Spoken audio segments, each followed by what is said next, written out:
Hello friends, good morning. কেমন আছো তোমরা সবাই? আই হোপ তোমরা সবাই ভালো আছো। আমি মিষ্টি চলে এসেছি আবার আজকে একটা ব্লগস নিয়ে। তো বন্ধুরা, আজকে হলো সরস্বতী পুজো, তাই সবাইকে জানাই শুভ সরস্বতী পুজোর প্রীতি, শুভেচ্ছা আর অভিনন্দন। তার উপরে প্লাস হচ্ছে আজকে 14ই ফেব্রুয়ারি, আমাদের ব্ল্যাক ডে। তো বন্ধুরা, আমাদের বীর সৈন্যরা আজকের দিনে প্রাণ দিয়েছিল, তোমরা সবাই জানো। তো আমি আমি তাদেরকে শ্রদ্ধা জানাই, তারা যেখানেই থাকুক খুব ভালো থাকুক।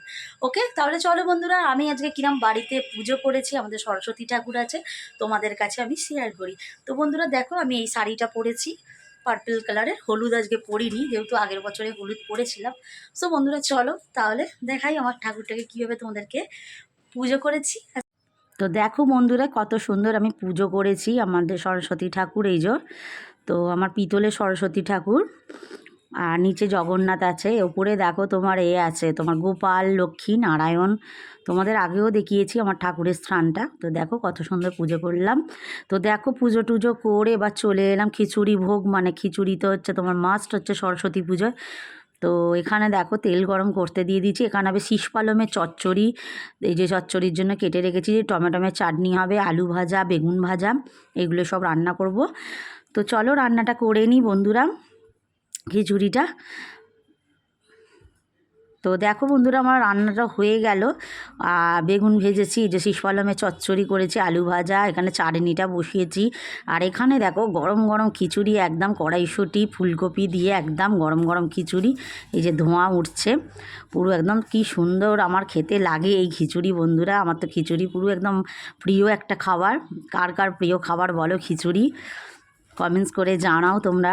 আর এখানে এই দেখো কাজু কিশমিশ দেবো চাটনিতে, টমেটোমের চাটনি হচ্ছে। তো দেখো বন্ধুরা, আমি তো টমেটোমের চাটনিটা বসিয়ে দিয়েছি, কাজু কিশমিশ দিয়ে দিলাম।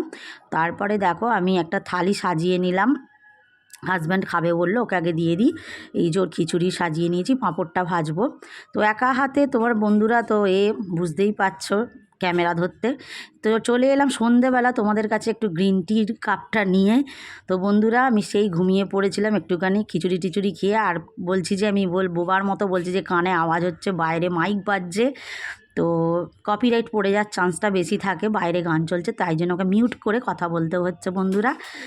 তো বন্ধুরা দেখো, চাটা খেয়ে একটু রেস্ট করে আমি রেডি হয়ে গেছি, একটু ঠাকুর দেখতে যাব দাসনগরে। তো আমি পরেছি ব্ল্যাক একটা ঢাকাই। তো বন্ধুরা কেমন লাগছে আমাকে বলো। আর একটা ইয়াররিং দিয়েছি ব্ল্যাক কালারে। সো বন্ধুরা দেখো কেমন লাগছে আমাকে, আমার তো বেশ ভালোই লাগছে। তারপরে বন্ধুরা চলে এলাম, বেরিয়ে একটুখানি আমরা ফুচকা খেলাম। তারপরে ফুচকা টুচকা খেয়ে একটু পাশে একটা ঠাকুর দেখলাম, কাছাকাছি আমাদের সবই ঠাকুরগুলো। তো দেখলাম এই মূর্তিটা কত সুন্দর হয়েছে, দেখো ঠাকুরের বেশ সাজিয়েছে ভালো এখানটা। তারপরে আর একটা জায়গায় চলে এলাম মাকে দেখতে, কত সুন্দর। তো টুকটাক করে বন্ধুরা অনেকই জায়গায় আমরা ঠাকুর দেখি। তারপর দেখো বন্ধুরা, ভাবছো মা কালী চলে এলো কীভাবে। তো মা কালী আসবে না কেন, এটা হচ্ছে আমাদের সেই তোমার জাগ্রত, যে আমাদের সামাশ্রীর কাছে যে ঠাকুরটা, সরি সামাশ্রী বলবো না, যোগমায়ের কাছে এই ঠাকুরটা খুব জাগ্রত। তো মা কালীর পুজো হয়েছিল, মা সেই থেকে যেতে চায়নি, মানে স্বপ্নে দিয়েছিল বলে মা ওখানে রয়ে গেছে, সেই জন্য মাকে দেখে এলাম। তারপর দেখো বন্ধুরা, আবার একটা জায়গায় চলে এলাম, কত সুন্দর মায়ের মূর্তিটা। আর একটা ঠাকুর দেখতে এলাম, এটা হচ্ছে কদমতলার কাছে, কাটাপুকুর এটা। তো বন্ধুরা আমি গাড়িতে উঠে পড়লাম, দিয়ে ঠাকুর পাকুর দেখে, প্রচণ্ড সেদিন ভিড়ও হয়েছিল, বেশি অতটা ঘুরিনি, তো টুকটাক দেখলাম, দেখে চলে গেলাম বাড়ি। সো বন্ধুরা চলো তাহলে, বাই, গুড নাইট, সবাই ভালো থাকো, সুস্থ থাকো।